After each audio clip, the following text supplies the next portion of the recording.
Sí. Bien.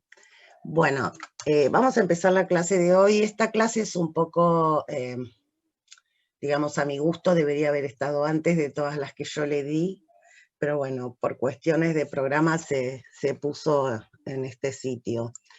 Vamos a hablar de algunas cosas que ustedes ya vieron, ya fuimos definiendo y cuando fuimos hablando de insuficiencia cardíaca y de patologías pulmonares, muchas de las cosas que vamos a ver acá. Lo que vamos a hacer en esta clase es ordenarlas un poco, afianzar conceptos y profundizar algunos que definimos someramente a fin de que se entendiera qué es lo que estábamos hablando. Esta clase básicamente, como dice su título, trastornos de naturaleza circulatorios de naturaleza obstructiva, haciendo hincapié en lo que es trombosis, embolia y edema, que como les dije antes, ya lo vimos en clases pasadas. Ay, voy a poner para grabar, si no me olvido. ¿Ya les subieron las clases, todas las clases grabadas?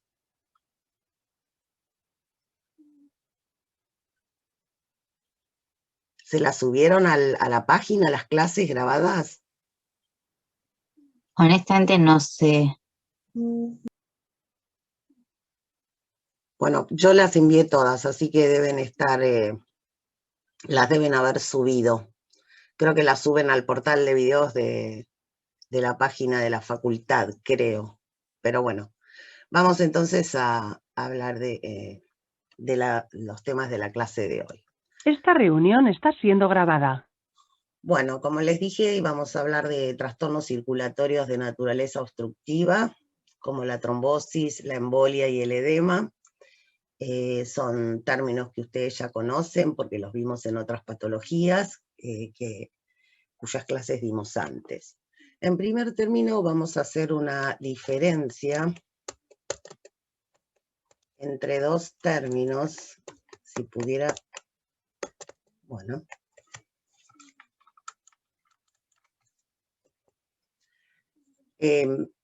Como les dije, íbamos a hablar de los trastornos circulatorios obstructivos,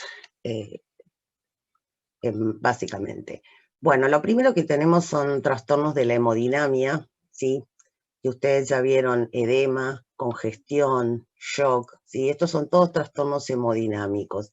Y estos trastornos hemodinámicos muchas veces provocan trastornos de la hemostasia, es decir, de los mecanismos normales a través de los que se controla una hemorragia, ¿sí? Cuando se rompe un vaso sanguíneo. Y estos trastornos de la hemorragia básicamente están dados, trastornos de la hemostasia, perdón, están dados por hemorragias y trombosis. Y muchos de estos trastornos hemodinámicos llevan a trastornos de la hemorragia y a su vez a embolias. Como les decía antes, vamos a hacer una diferencia entre dos términos que se emplean frecuentemente y que ustedes seguramente ya los vieron, que son hiperemia y congestión. Estos dos términos implican aumento del volumen sanguíneo en un determinado tejido u órgano. Y si bien la definición es la misma para los dos, tienen mecanismos diferentes. La hiperemia ocurre como resultado de una dilatación arteriolar, ¿sí? Lo que provoca un aumento de flujo, como ocurre, por ejemplo, en la inflamación, ¿sí? Y también, por ejemplo, en el músculo esquelético durante el ejercicio. En la hiperemia siempre hay rubor. ¿Por qué? Porque hay una ingurgitación de sangre, podemos decir, oxigenada en ese tejido. La hiperemia es un proceso activo, porque como dijimos, resulta de la vasodilatación arteriolar. Por el contrario, la congestión es un proceso pasivo, ¿sí? Este proceso resulta de la alteración en el flujo de sangre venosa de un tejido u órgano, ¿sí? Entonces, como resultado de una congestión, va a haber edema, va a haber cianosis y va a haber hipoxia en ese tejido, ¿sí? Es decir, los dos significan un aumento de volumen sanguíneo, pero los mecanismos que generan hiperemia y congestión son diferentes. ¿Qué pasa cuando la congestión es persistente, provoca hipoxia crónica de ese tejido, y eso va llevando a una degeneración del parénquima celular, la muerte de ese tejido, y ese tejido es reemplazado por tejidos fibróticos, ¿sí? Muchas veces puede haber hemorragias locales como resultado de ruptura de capilares en esa zona. Vamos a ver un esquema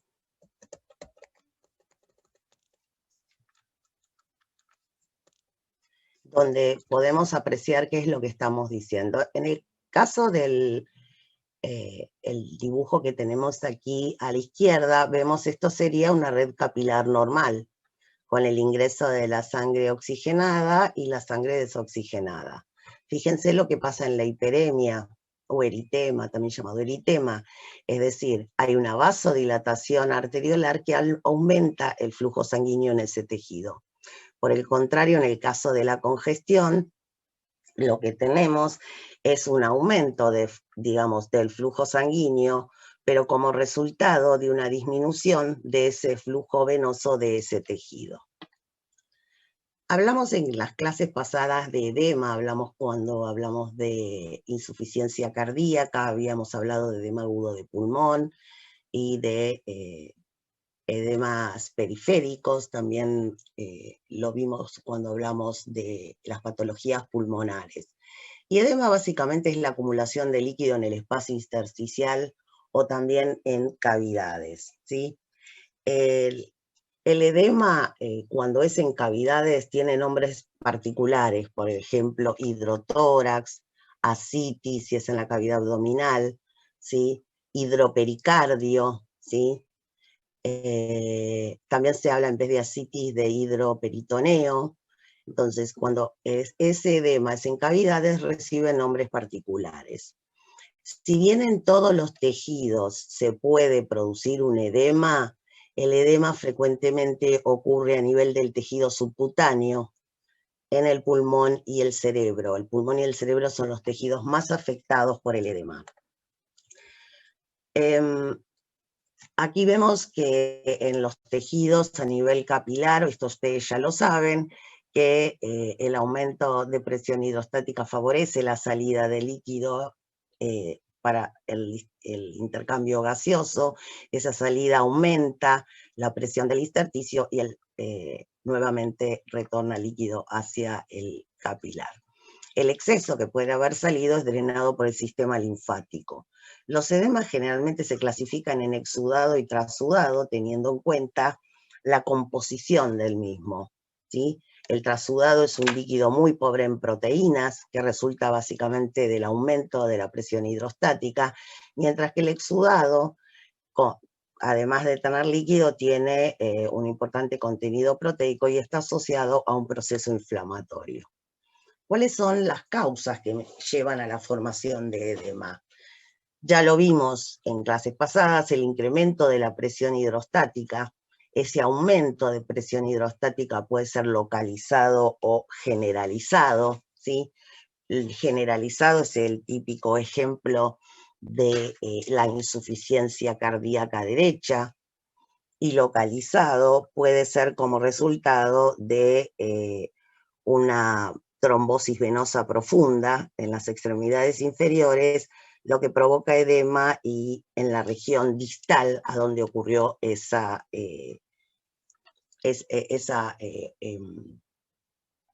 problema. Otra de las causas es una disminución de la presión oncótica del plasma. Esta disminución puede estar dada ya sea porque se pierden proteínas o bien porque disminuye su síntesis. El principal ejemplo de pérdida de proteínas es, como mencionamos en la clase pasada, el síndrome nefrótico, que era una alteración a nivel de la membrana, ya lo vamos a ver bien en detalle, es un síndrome renal que se produce como resultado de una alteración a nivel de la membrana de filtración glomerular, lo que provoca una gran pérdida de proteínas, ¿sí? Hay una gran pérdida de proteínas por la orina, lo que provoca una gran disminución de la presión oncótica.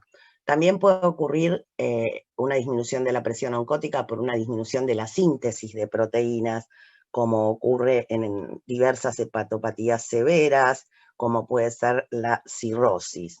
Cualquiera sea la causa de disminución de presión oncótica, es decir, pérdida de proteínas o disminución de su síntesis, esto va a provocar una contracción del líquido hacia el intersticio, ¿sí? Con lo cual va a disminuir el volumen intravascular. Esto va a provocar una activación del sistema renina-angiotensina-aldosterona, con la consiguiente reabsorción de sodio y agua, lo que va a aumentar el volumen intravascular. Pero esta situación lo que va a hacer es agravar el edema, ¿sí? Entonces, ¿por qué lo agrava? Porque no corrige el defecto primario, que es una menor cantidad de proteínas circulantes, y por ende, no corrige la presión oncótica, ¿sí? Entonces, esta es otra causa común de formación de edema. Otra de las causas de formación de edema es la obstrucción linfática, ¿sí? La obstrucción linfática se puede producir tanto por procesos infecciosos como por neoplasias. Cuando hay edema por obstrucción linfática, recibe el nombre de linfedema, ¿sí? Básicamente lo que ocurre en estos casos es que se produce una inflamación crónica con fibrosis. Un ejemplo de una infección que provoca obstrucción linfática es una infección por un parásito que se denomina filariasis. En este caso, lo que se produce es una destrucción de los vasos linfáticos y de los ganglios linfáticos a nivel inguinal. En ese caso, lo que va a resultar entonces es un edema masivo a nivel de los genitales externos y de los miembros inferiores, ¿sí? Esto se denomina elefantiasis, seguramente ustedes lo deben haber escuchado. Y el caso de las neoplasias, lo más frecuente son las neoplasias de mama, ¿sí? Que a veces infiltran la circulación linfática, pero también puede ocurrir que se produzca edema cuando se hace la resección del tumor, que se hace la resección también de los ganglios axilares, ¿sí? En esos casos también se produce edema, lo mismo que cuando se produce la radiación del tumor, ¿sí? Eso provoca un proceso inflamatorio crónico y la fibrosis de los vasos linfáticos y de los ganglios linfáticos en ese área. Y otra de las causas también importantes es el aumento de la permeabilidad vascular, como vimos, que está asociada a procesos inflamatorios, y vimos en la clase pasada el ejemplo del síndrome de estrés respiratorio agudo. Aquí tenemos un esquema donde vemos qué es lo que pasa en la insuficiencia cardíaca, ¿sí? Hay un aumento de la presión hidrostática capilar y eso provoca edema.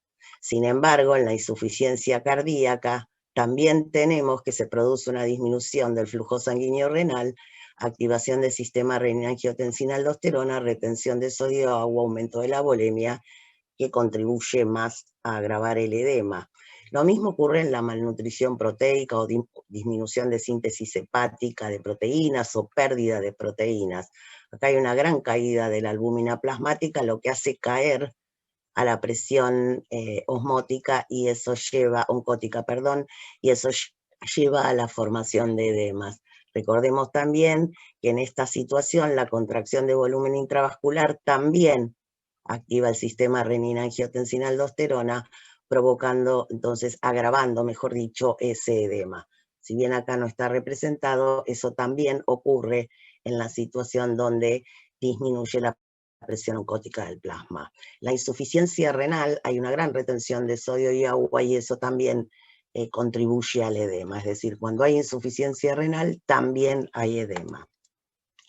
Y en el caso de la obstrucción del drenaje linfático, dijimos que había inflamación crónica que provocaba la fibrosis de los de los vasos linfáticos y de los ganglios linfáticos, y que ese edema tenía el nombre de linfedema. ¿Qué es una hemorragia? Una hemorragia la podemos definir como la extravasación de sangre de los vasos sanguíneos por una lesión del vaso o bien por un defecto en la hemostasia, así que es el proceso que limita las hemorragias cuando hay una lesión del vaso. Las hemorragias pueden ser externas, subcutáneas o bien en cavidades, ¿sí? Las hemorragias externas pueden ser agudas y crónicas, según el caso, y cuando se da en cavidades también tienen nombre especial. Se habla de hemoperitoneo, ¿sí? Por ejemplo. La acumulación de sangre recibe el nombre de hematoma. Y la importancia clínica de las hemorragias es el volumen de sangre que se pierde, la velocidad de ese sangrado y su localización. ¿Por qué importa el volumen? Porque según el volumen de sangre que se pierda va a ser la alteración que se va a producir, ¿sí? Si ustedes tienen una pérdida de sangre importante, como en un shock hipovolémico, va a provocarse, por ejemplo, un shock hipovolémico, ¿sí? Ese volumen de sangre, si es menor, si es poco, no provoca ninguna alteración. La velocidad del sangrado también es importante, porque la velocidad con que se pierde la sangre puede provocar una patología severa, mientras que una pérdida crónica, como por ejemplo las pérdidas que ocurren a nivel del tracto digestivo por una úlcera, por ejemplo, no va a provocar un shock hipovolémico, pero puede provocar una anemia, ¿sí? Entonces, la velocidad con la que se pierde esa sangre es importante. Y también lo es su localización, porque eso lo vimos cuando hablamos de accidente cerebrovascular, que vimos que las hemorragias a nivel del sistema nervioso central podían provocar síndrome de herniación, ¿sí? Recordemos entonces que el cerebro está en una estructura rígida y que cualquier situación que aumente su volumen puede provocar entonces desplazamiento de estructuras hacia otros compartimentos y provocar, como habíamos visto, síndrome de herniación. ¿Qué es la diátesis hemorrágica? Se habla de diátesis hemorrágica cuando hay una predisposición a padecer hemorragias como resultado de alguna alteración a nivel de los componentes de la hemostasia normal. Entonces se dice que hay diátesis hemorrágica. La hemorragia puede ser de distintos tamaños y por eso tenemos distintos nombres, ¿sí? Las hemorragias más pequeñas son las que se llaman petequias, ¿sí? Son hemorragias diminutas de 1 a 2 milímetros que aparecen generalmente en la piel, en las mucosas o en las serosas, ¿sí? Generalmente las petequias se asocian a un aumento de presión intravascular local, a una disminución en el número de plaquetas, es decir, a una trombocitopenia, o a un defecto en la formación, en la función de las plaquetas.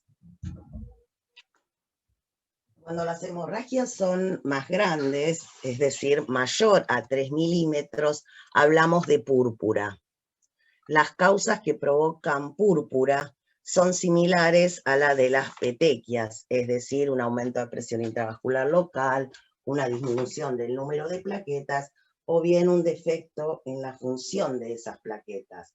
Pero también pueden ser provocadas por una inflamación vascular, que recibe el nombre de vasculitis, o bien cuando existe fragilidad capilar, como en las personas de edad muy avanzada.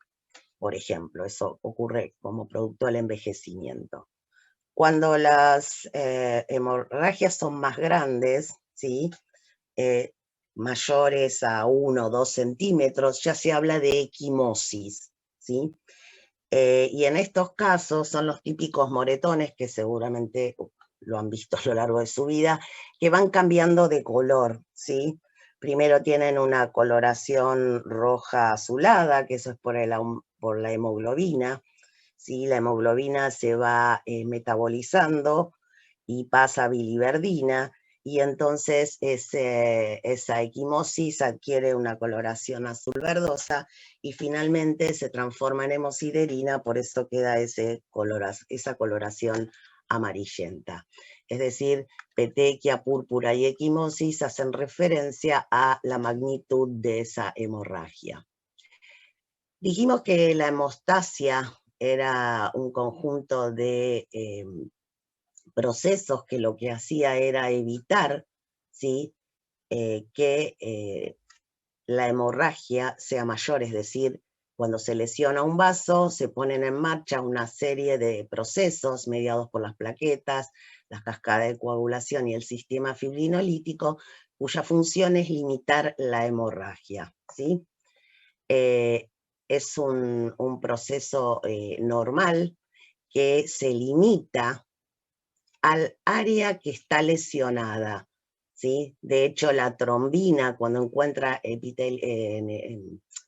endotelio sano, se frena, ¿sí? Cuando polimeriza la fibrina.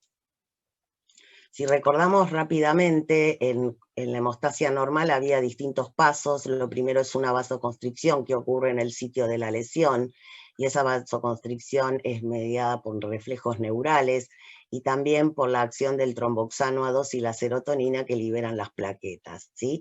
Esto es una vasoconstricción trasciente que ocurre cuando se produce la lesión de un vaso, es decir, cuando se rompe un vaso. En una segunda instancia se produce la hemostasia primaria, ¿sí? Entonces, en este caso, que se expone el subendotelio, el factor de von Willebrand, ese que une a las plaquetas con ese subendotelio que se expuso, ¿sí? Si las plaquetas se adhieren al sitio de la lesión, cambian su forma, liberan sus gránulos, fundamentalmente ADP y tromboxano A2, que van a hacer que se reclute un mayor número de plaquetas que se van agregando y forman el tapón plaquetario, ¿sí? Es decir, en esta segunda etapa hay una adhesión y activación plaquetaria y la agregación de las plaquetas que forma un tapón plaquetario. Ese tapón plaquetario luego se consolida porque se expone el factor tisular, se activan los factores de coagulación, concluyendo en la formación de la trombina. La trombina entonces es la que va a activar el fibrinógeno a fibrina y va entonces a consolidar ese tapón plaquetario. Como les decía antes, la trombina, cuando encuentra endotelio sano, frena, ¿sí? Y entonces se limita ese coágulo solamente al sitio de la lesión. Paralelamente, ¿sí? Se empieza a activar a liberar el factor de activador del plasminógeno y comienza el proceso de lisis de ese coágulo, ¿sí? El coágulo se retrae, se limita al sitio, se limita su extensión y a través del sistema fibrinolítico el coágulo se disuelve. Bien, el endotelio juega un rol fundamental en este proceso, porque se acuerdan que habíamos dicho cuando hablamos de ateroesclerosis que el endotelio mantenía el equilibrio entre vasodilatación y vasoconstricción, y también tiene la capacidad de regular la hemorragia y la trombosis, ¿sí? Entonces, en condiciones normales, el endotelio es antitrombótico. ¿Por qué? Porque tiene una función antiplaquetaria mediada por las prostaciclinas y el óxido nítrico. Eso hace que las plaquetas no se adhieran al endotelio. Si ustedes se acuerdan, la sangre tiene un flujo laminar, por el medio van las células sanguíneas, las plaquetas un poco más en la periferia y el plasma es el que está en contacto con el endotelio, ¿sí? Tiene una función anticoagulante porque libera antitrombina 3, ¿sí? Porque libera trombomodulina que se une a trombina que pueda haber y la neutraliza, y también tiene una acción fibrinolítica a través del activador del plasminógeno. Acá tenemos un esquema donde se resumen estos efectos antiagregantes, anticoagulantes y fibrinolíticos que tiene el endotelio, es decir, todas las propiedades antitrombóticas, es decir, el endotelio evita que se formen trombos cuando no es necesario. Sin embargo, cuando hay una hemorragia, el endotelio cambia su fenotipo y se vuelve protrombótico, ¿sí? Para poder formar el coágulo y sellar ese vaso que se rompió. Y básicamente esas propiedades están dadas por el factor de von Willebrand, que une las plaquetas, como dijimos, a la matriz extracelular que se expuso, el factor tisular que activa la vía extrínseca de la coagulación, y los inhibidores de la activación del plasminógeno, ¿sí? Entonces, frente a una hemorragia, el endotelio cambia su fenotipo a protrombótico y evita entonces que se pierda una cantidad importante de sangre. Esto es un resumen donde vemos las propiedades antitrombóticas y protrombóticas del endotelio. Y aquí tenemos un dibujo donde así lo expresa. Y vamos a ver qué es la trombosis. La trombosis la definimos como la formación de un trombo en un vaso intacto, ¿sí? Es decir, no está lesionado el vaso, sino que hay situaciones que favorecen que se formen esos trombos. Básicamente esas situaciones son la disfunción endotelial, que está íntimamente relacionada con las alteraciones del flujo sanguíneo. Si recuerdan, cuando hablamos de ateroesclerosis, hablábamos que el flujo turbulento favorecía la disfunción endotelial, y vamos a ver que la disfunción endotelial también favorece alteraciones a nivel del flujo sanguíneo. Y por otro lado, la hipercoagulabilidad, un estado de hipercoagulabilidad, es también importante porque también favorece la trombosis. Es decir, para que se forme un trombo, en un vaso intacto, tiene que haber dos de estas situaciones. Lesión endotelial o disfunción endotelial, mejor dicho, alteraciones del flujo sanguíneo e hipercoagulabilidad. Esto es lo que recibe el nombre de tríada de Virchow, ¿sí? Que son los factores que favorecen el desarrollo de trombos.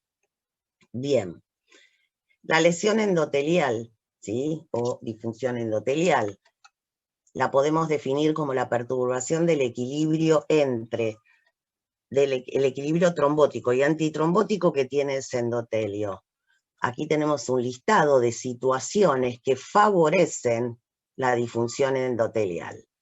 El infarto, la miocarditis, las prótesis de válvulas cardíacas, ateromas, vasculitis, hipertensión, tabaquismo, quemaduras, invasión tumoral de los vasos sanguíneos. Todas son situaciones que perturban el equilibrio trombótico-antitrombótico del endotelio y favorecen la formación de trombos. Aquí en este esquema vemos lo que decíamos antes, que las células van por la parte central del vaso en un flujo laminar, las plaquetas van más en la periferia y es el plasma el que está en contacto con las células endoteliales. Es decir, alteraciones en el flujo sanguíneo van a favorecer el acercamiento de las plaquetas a el endotelio, ¿sí? ¿Qué alteraciones del flujo sanguíneo podemos tener?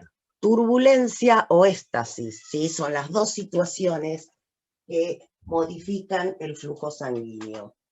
La turbulencia, cuando hay turbulencia, se favorece la trombosis arterial y cardíaca, ¿sí? O cardíaca. Es decir, cuando hay turbulencia al flujo sanguíneo, los trombos que se forman son en la circulación arterial o en las cámaras cardíacas.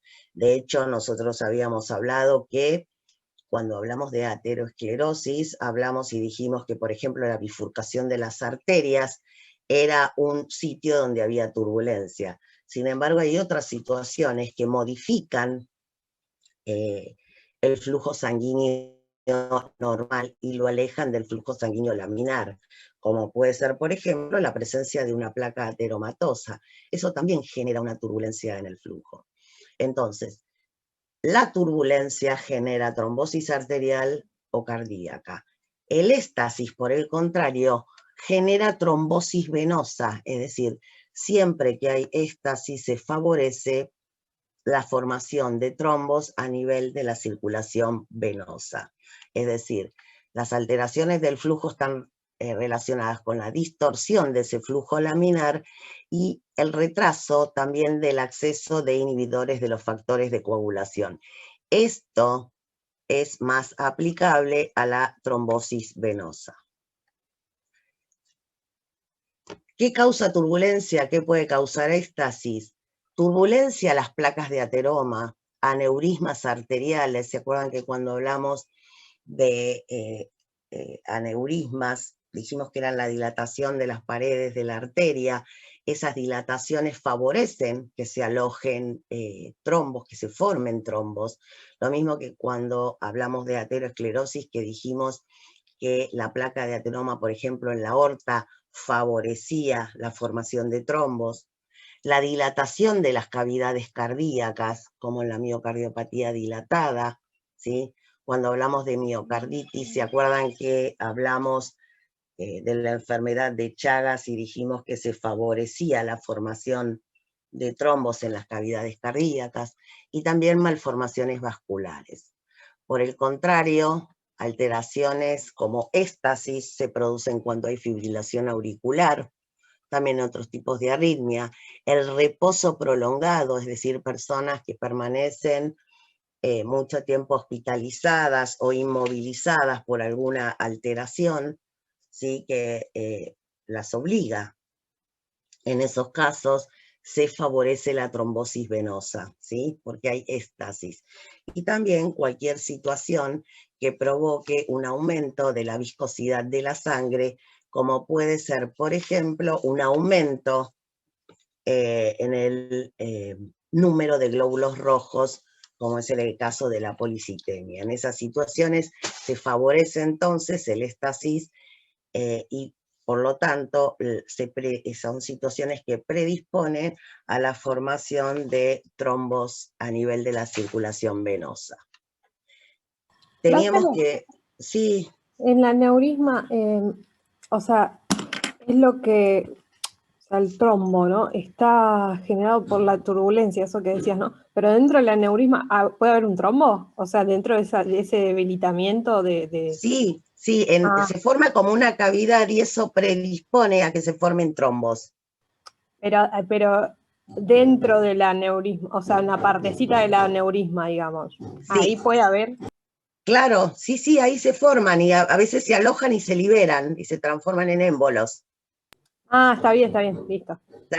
Se forman, es como si forma un nido, que es, por decirlo de alguna manera, y se pueden desprender y dar origen a émbolos. Sí, sí, ahora vamos a ver un poquito de eso. Bueno, la tercera situación que dijimos que predispone a la trombosis según la tríada de Virchow era la hipercoagulabilidad, que la podemos definir como una forma exagerada de la hemostasia que predispone a la formación de trombos. Y eso puede estar dado por alteraciones primarias, es decir, por causas genéticas, que haya mutaciones a nivel de alguno de los componentes de los factores de coagulación, por ejemplo, o bien puede ser secundaria. Hay distintas situaciones que favorecen la hipercoagulabilidad, ¿sí? Básicamente estas situaciones favorecen un aumento en la función plaquetaria o bien favorecen la activación de la cascada de coagulación. Aquí tenemos un listado de situaciones que predisponen a la hipercoagulabilidad, ¿sí? Primaria, por ejemplo, como mutaciones del factor 5 o la protrombina.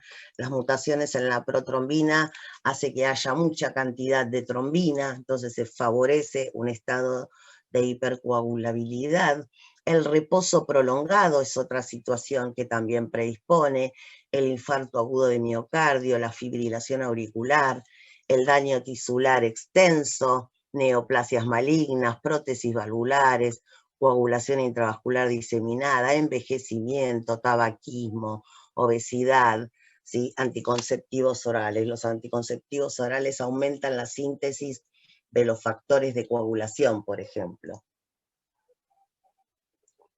Entonces, como vimos,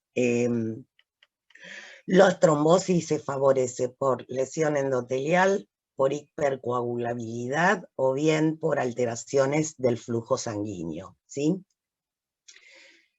¿Cuáles son las consecuencias? Que los trombos pueden obstruir la circulación arterial o venosa y da origen a infartos, ¿sí? Y lo más preocupante de todos, y fundamentalmente en lo que refiere a trombosis venosa, es que son fuente de embolias, ¿sí? Es decir, que los trombos son fuente de embolia, pueden desprenderse y viajar a un sitio distante de donde se formaron. Hay distintos tipos de trombo, ¿sí? Tenemos trombos murales, arteriales, venosos y hialinos. Los trombos murales son los que se forman superpuesto a la pared, ¿sí? De grandes cavidades como pueden ser el ventrículo, la aurícula, ¿sí? Y también puede formarse en la aorta. Los que se forman en la aorta son los que están asociados a los aneurismas.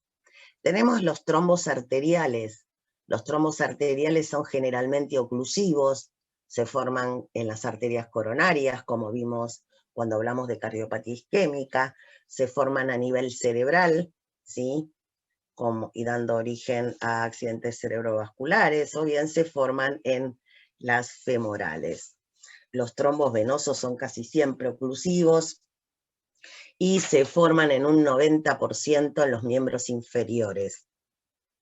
Los trombos hialinos son los que se forman en los capilares y que están formados básicamente por fibrina, ¿sí?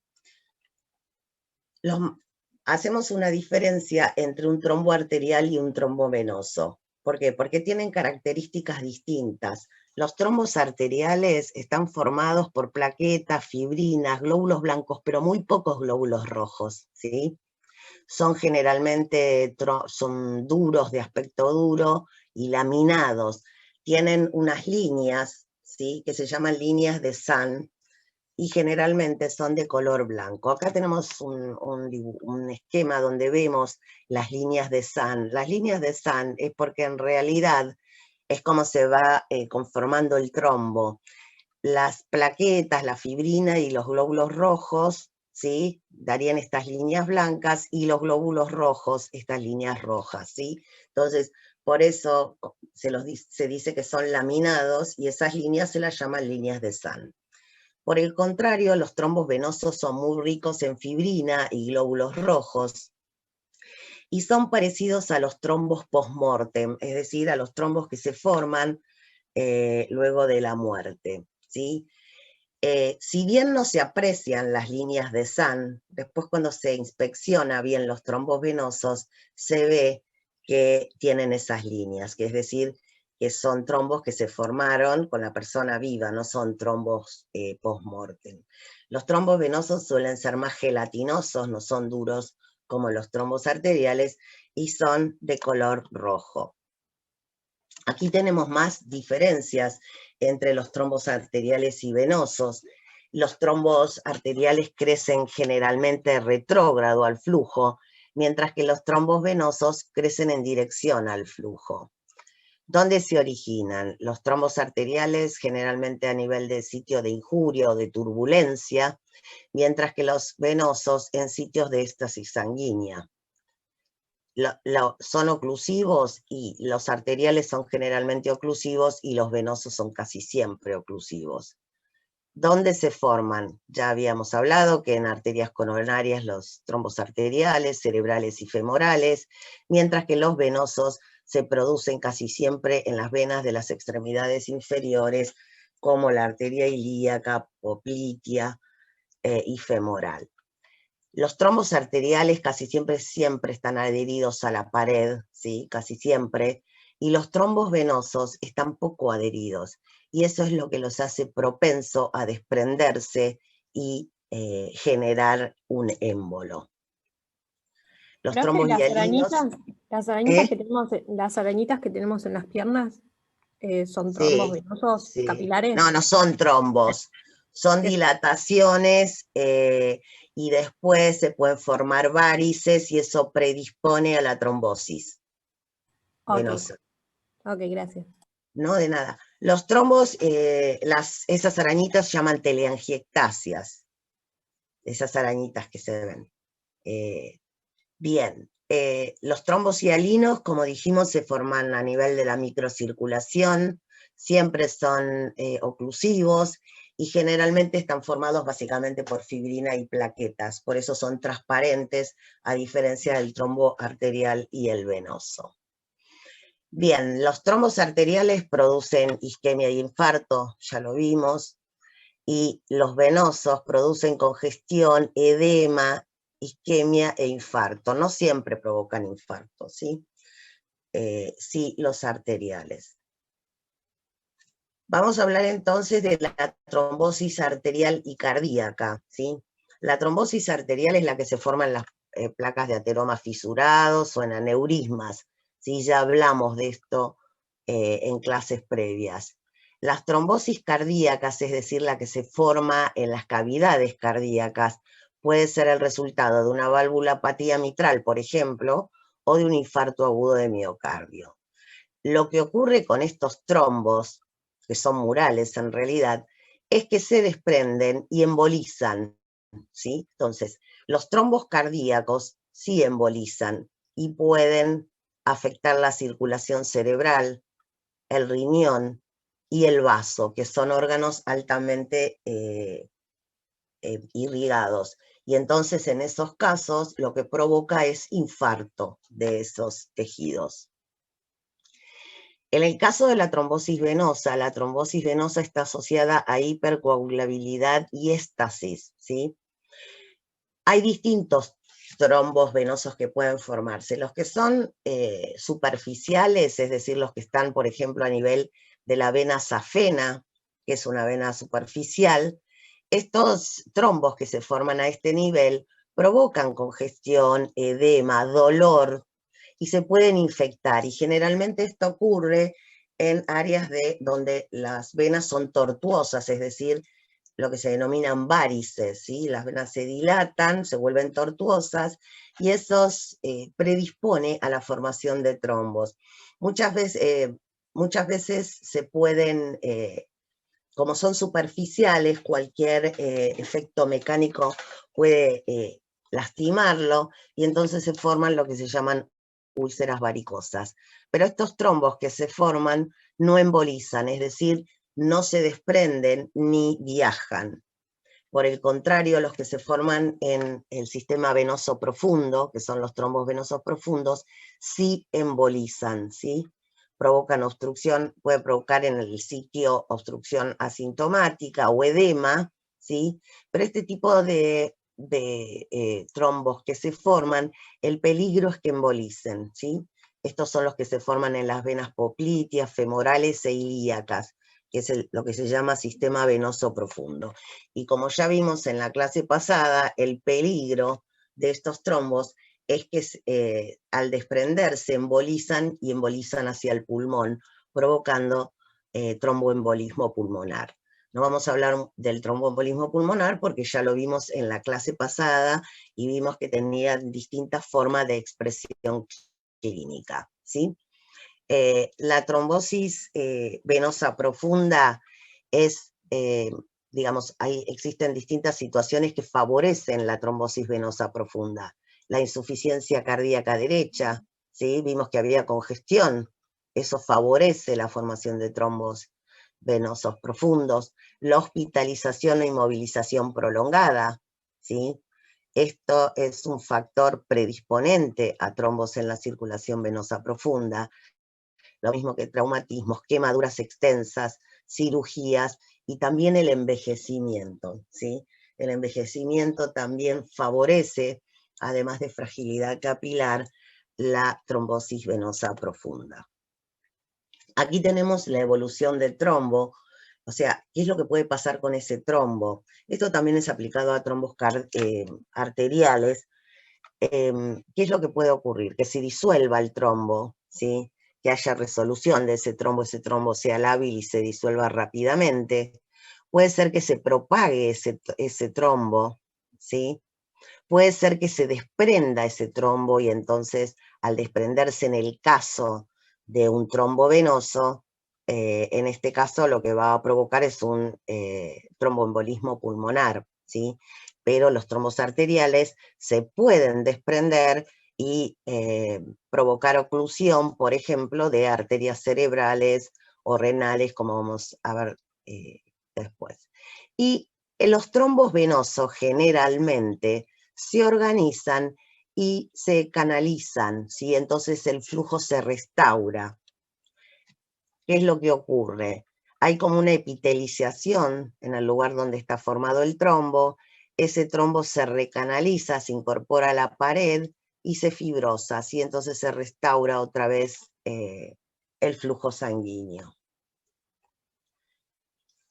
La coagulación intravascular diseminada, ustedes ya la vieron, así que no voy a entrar en detalle en la coagulación intravascular diseminada, solo vamos a recordar que es la podemos definir como la aparición rápida, súbita de trombos de fibrina en la microcirculación. Eso provoca una insuficiencia circulatoria difusa, básicamente a nivel de órganos como el cerebro, el corazón, el riñón y el pulmón. Y esta trombosis diseminada lo que provoca es un aumento de la utilización de los factores de coagulación, por eso se lo llama coagulopatía por consumo, ¿sí?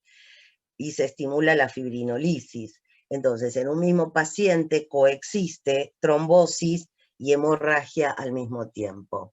La coagulación intravascular diseminada es provocada por la septicemia, por trastornos obstétricos como aborto séptico, embolia líquido amniótico, desprendimiento de placenta, ¿sí? Cualquiera de estas alteraciones favorece o precipita la aparición de una coagulación intravascular diseminada, lo mismo que lesiones tisulares masivas como pueden ser las quemaduras, ¿sí? Las personas que sufren quemaduras muy importantes tienen un elevadísimo riesgo de hacer una coagulación intravascular diseminada, y hay muchas neoplasias que favorecen la coagulación intravascular diseminada. Dijimos que algunos trombos podían desprenderse, ¿sí? Y transformarse en émbolos. Ahora bien, no es la única causa de embolia, los trombos. Entonces, la embolia la definimos como una masa intravascular sólida, líquida o gaseosa que es transportada por la sangre hacia un lugar distante de su origen. Pero el 99% de esa masa intravascular son fragmentos de trombos, ¿sí? O son trombos. ¿Está? Entonces, por eso se habla de tromboembolia, y generalmente las embolias son provocadas en su mayoría por trombos. Esos émbolos pueden provocar una oclusión parcial o total de un vaso, entonces provoca isquemia y lleva a necrosis isquémica, ¿sí? La embolia puede ocurrir tanto a nivel pulmonar como a nivel sistémico, entonces se habla de embolia pulmonar y embolia sistémica. Los tipos de embolia, como dijimos, el principal tipo son los trombos, por eso hablamos de tromboembolia, y la definimos como esos trombos que se desprenden y viajan y ocluyen un sitio distante de su origen, ¿sí? Circulación venosa profunda, la principal causa de los émbolos de la embolia de pulmón, la embolia pulmonar, puede ser cardíacos y provocar embolia cerebral, renal o intestinal, pueden formarse en carótidas y en ese caso dan origen a embolia cerebral, pueden formarse en la aorta abdominal o provocar embolia al desprenderse ese trombo, provocar embolia renal o de las extremidades inferiores, ¿sí? La embolia pulmonar, ya hablamos bastante en la clase pasada, Recordemos entonces que el más del 95% se originan las ilíacas y femorales, provocan oclusión de la arteria pulmonar de la principal o de sus ramas, o también se pueden acabalgar en la bifurcación de la arteria pulmonar principal, ¿sí? Esos son los sitios donde se puede ubicar. Y todos se acuerdan que dependía del tamaño y del número de émbolos que lleguen. Las consecuencias de la embolia pulmonar ya las vimos, que era muerte súbita, insuficiencia cardíaca derecha, infarto, pueden provocar infarto pulmonar, hemorragia pulmonar o shock, ¿sí? Recuerden que el infarto pulmonar dependía de que exista o no, dependía de tener una función cardiovascular normal, ¿sí? Porque en esos casos la circulación arterial bronquial podía de alguna manera mantener la circulación del área afectada.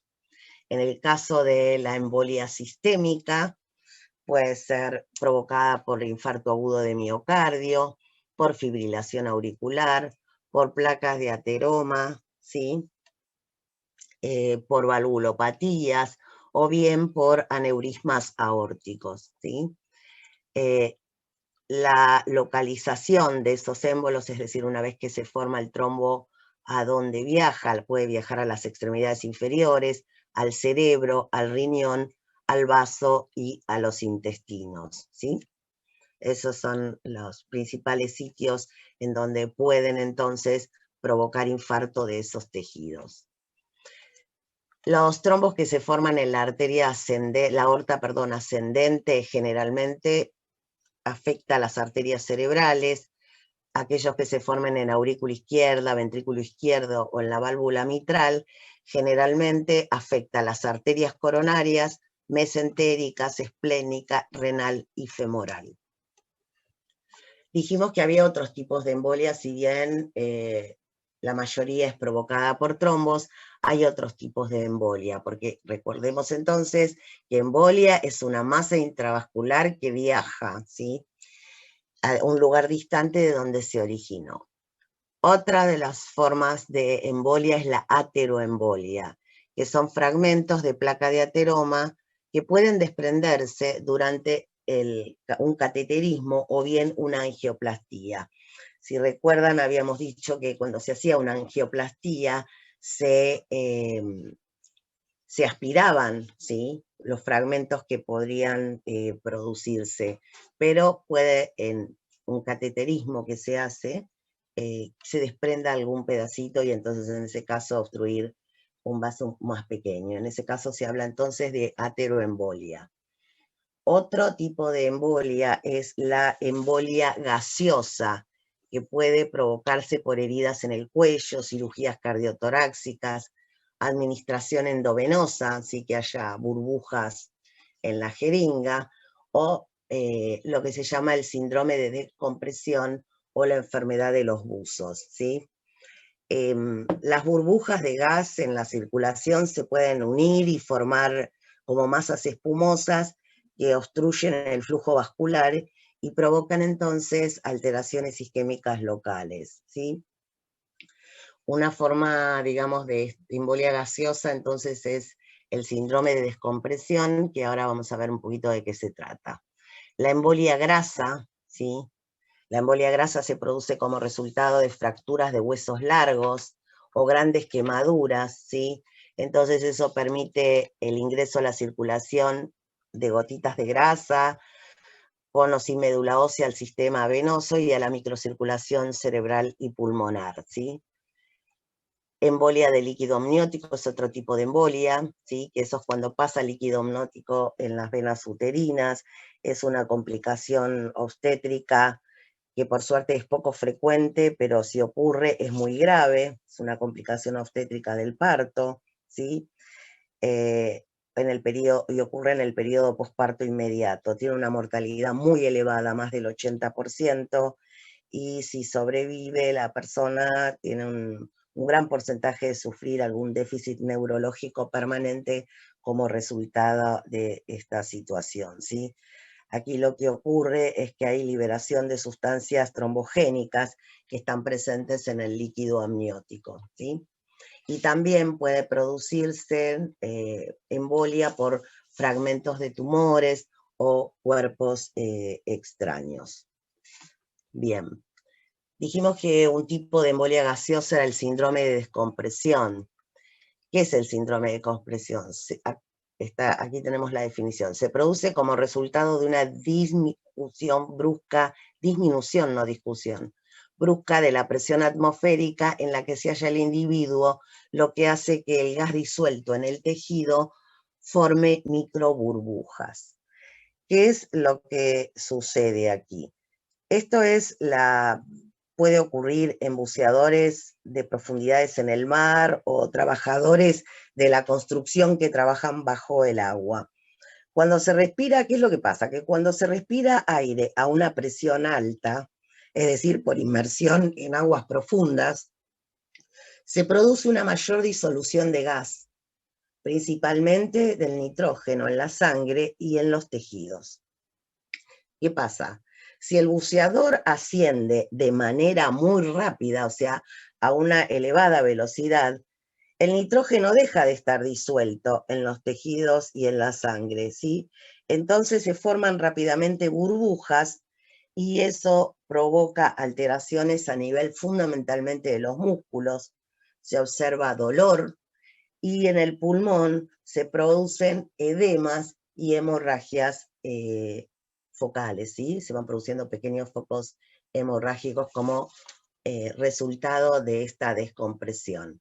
Entonces, el problema radica es que cuando asciende muy rápido desde la profundidad, ese gas que estaba disuelto en los tejidos, ¿sí? se transforma en burbujas, y entonces eso es lo que ocluye la circulación y genera estos problemas. Y finalmente vamos a decir unas palabras de infarto. Infarto ya hablamos cuando hablamos de infarto agudo de miocardio, cuando hablamos de infarto de otros órganos. El infarto es la necrosis isquémica de órgano o tejido por obstrucción de los vasos que lo irrigan, ¿sí? Y todo infarto siempre desencadena un proceso inflamatorio. Existen dos tipos de infarto.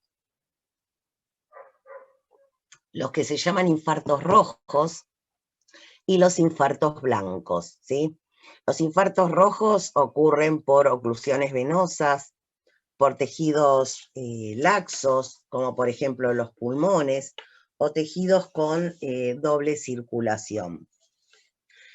Tejidos que están congestionados, o cuando se recupera el flujo tras una oclusión arterial. Por el contrario, los infartos blancos, ¿sí? Ocluyen, se producen como resultado de oclusiones arteriales en órganos que tienen una circulación arterial terminal, ¿sí? Como es el caso del corazón, el caso del riñón. Y en estos casos está limitada la salida de sangre de los lechos capilares vecinos hacia la zona necrótica. Por eso son blancos.